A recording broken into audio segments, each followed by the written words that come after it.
नमस्कार, आपण पाहत आहात अमरावती सिटी न्यूज। मित्रांनो, पावसाने दमदार हजेरी दिल्याने शेतामधील कापूस हा ओला झाला, त्यामुळे शेतकरी चिंतेत आहे। आता शेतात नवीन कापूस निघाल्याने सर्व शेतीचा परिसर पांढऱ्या सोन्याने पांढरा झाला आहे। सर्वत्र कापूसच कापूस दिसून येत आहे, मात्र कापूस वेचायला बाया मजूर मिळत नाही। मिळाला तर 10 रुपये किंवा 12 रुपये असा भाव मागतात, त्यामुळे शेतकरी मोठ्या प्रमाणात परेशान झालेला आहे। मित्रांनो, कापूस वेचायला बाया नसल्याने एकीकडे शेतकरी चिंतेत आहे, तर दुसरीकडे शिवमहापुराण मंडपात बाया हजारोच्या संख्येने उपस्थित आहे। अशी दयनीय परिस्थिती सध्या स्थितीची विदर्भाची आहे। मित्रांनो, विदर्भ म्हणजे वऱ्हाड आणि सोन्याची कराड एकेकाळी म्हटल्या जात होते, मात्र सध्या ती म्हण कोसोदूर गेली आहे। फक्त राजकारणामुळे ज्याचं त्याचं राजकारण करून स्वतःचं पोट भरण्याचा कार्यक्रम हा सुरू आहे।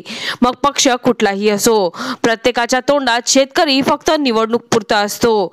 शेतकऱ्यांच्या नावावर दुकानदारी करणारे कितीतरी आहेत, मात्र शेतकऱ्याला अडचणीतून काढण्याचा प्रयत्न न करता फक्त आंदोलने प्रसिद्धी करता केल्या जाते। अशी आजची शेतकऱ्यांची परिस्थिती बनली आहे। चला तर मित्रांनो, पुन्हा भेटू या नवीन बातमीसह। तोपर्यंत पाहत रहा अमरावती सिटी न्यूज।